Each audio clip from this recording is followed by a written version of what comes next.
Elon décrit son père comme étant un homme malveillant et violent. Son père, Errol Musk, a été accusé d'être un pédophile. Il a eu un enfant avec sa belle-fille, qui a 42 ans de moins que lui.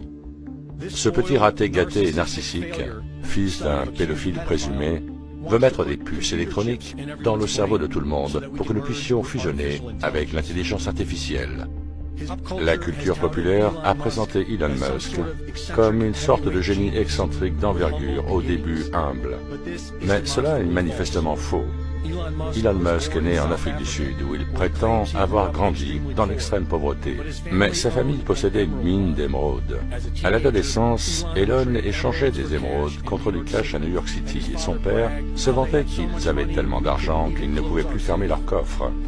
Elon Musk prétend avoir contracté une dette pour un emprunt étudiant de 100 000 $, mais il a reçu une bourse complète de l'Université de Pennsylvanie, où il a acheté une maison de fraternité de 10 chambres avec son ami Adeo Ressi, transformée en nightclub illégal. La culture populaire prétend qu'Elon a un QI de 155, mais cela n'a jamais été testé. Et après avoir été accepté à Stanford pour des études de doctorat, il abandonnera au bout de 2 jours. Après avoir abandonné ses études, Elon lança sa première entreprise commerciale avec son frère Kimball, Zip2, qui était essentiellement une version digitale des pages jaunes. Les frères reçurent des dizaines de milliers de dollars de leurs parents. Cependant, Elon ne le reconnaît pas. Un associé du père de Musk, Greg Curry, s'impliqua afin d'attirer les investisseurs, mais le code d'Elon n'était pas bon. Il a fallu donc embaucher des codeurs professionnels pour tout réécrire. Zip2 fut ensuite vendu pour 307 millions de dollars à Compaq, qui plus tard le supprima sans jamais avoir fait de profit. Elon gagna 22 millions de dollars, acheta une McLaren F1 d'1 million de dollars, ce qui fit la une des journaux, avant qu'il ne détruise le véhicule non assuré. Musk décida ensuite de créer une banque en ligne, X.com. Il s'associa avec des experts de la banque, Harris Fricker, Edward Ho et Christopher Payne, tous les trois finissant par quitter la société après avoir accusé Elon Musk de mentir aux médias sur la qualité de leurs produits. Elon prétend avoir fondé PayPal. Avant que la société s'appelle PayPal, son nom était Confinity, fondé en 1998 par Peter Thiel et Max Levchin. Après avoir perdu des millions de dollars, X.com devint la propriété de Confinity et a fusionné en 2000. La seule contribution de Musk à Confinity est sa propre lutte pour le pouvoir. Il se nomma lui-même CEO et voulut reprendre le nom X.com. L'exécutif fit une pétition couronnée de succès pour virer Musk pendant qu'il était en vacances. Une section de l'accord de démission de Musk stipulait que toute référence au fondateur de la compagnie sera supprimée de leur site internet, permettant à Elon d'en garder le crédit, la seule chose qu'il n'ait jamais réalisée jusque-là. Peter Thiel renomma alors la compagnie PayPal, la fit coter en bourse et la vendit à eBay pour 1,5 milliard de dollars. Elon reçut 180 millions de la vente. Il investira ensuite dans Tesla, SpaceX et dans les chèques de SolarCity. Elon prétend à tort qu'il est le fondateur de Tesla. Tesla fut fondé en 2003 par Mark Tarpenning et Martin Eberhard, qui ont développé le Roadster Tesla. Quand Tesla Motors commença à chercher des investisseurs, ils se rapprochèrent d'Elon Musk, qui avait la fausse crédibilité du fondateur de PayPal. Musk les rejoignit à la condition qu'il soit le président du conseil d'administration. Dans des emails, Musk était contrarié de ne pas être crédité pour Tesla Motors et s'est attaqué à Martin Eberhard, le remplaçant comme CEO. Il le força ensuite à quitter la société, puis réécrit toute son histoire afin d'en être lui-même le cofondateur originel. Il avait été promis à Martin Eberhard, l'homme à l'origine du Roadster Tesla, qu'il recevrait le premier Roadster de la chaîne de montage, mais Musk l'a entubé sur ce point aussi et a envoyé cette voiture dans l'espace. On peut voir que c'est vrai, tellement ça a l'air faux, honnêtement. Donc qui est Elon Musk? Et sa petite amie se vante maintenant que tout cela peut mener à une utopie communiste.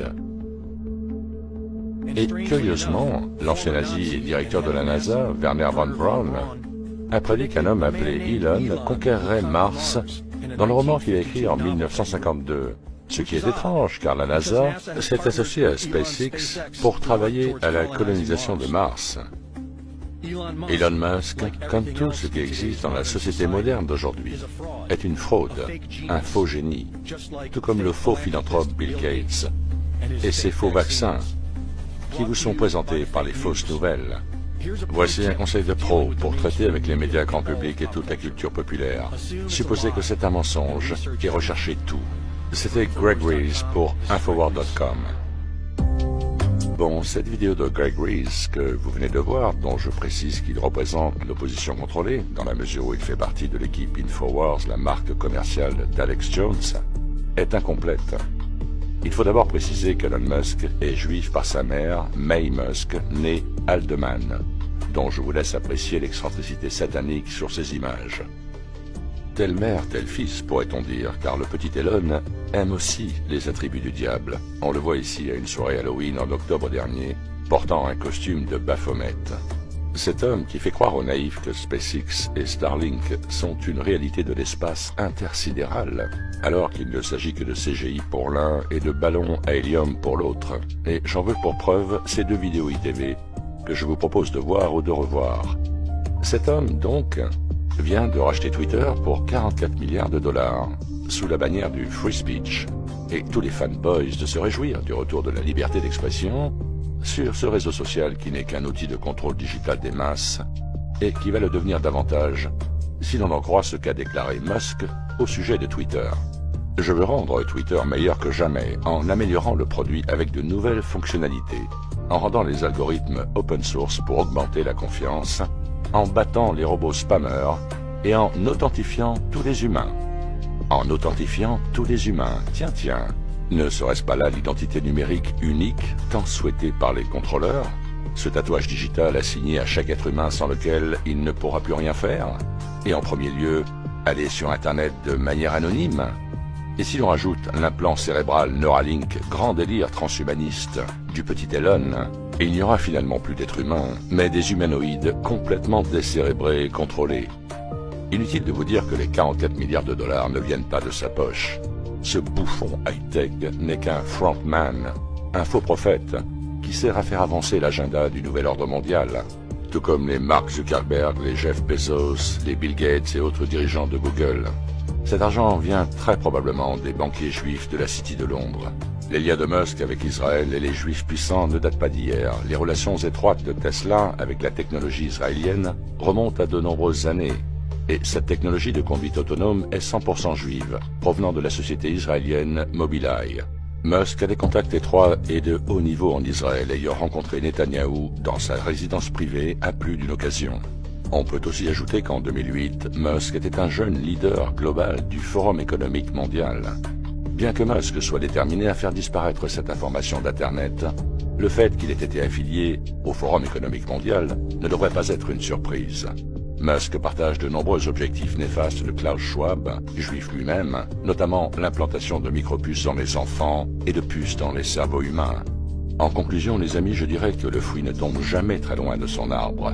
Le petit Elon, A-L-O-N en hébreu, est un circoncis au 8e jour, dont l'excentricité n'a d'égal que sa loyauté envers Satan, le dieu du judaïsme.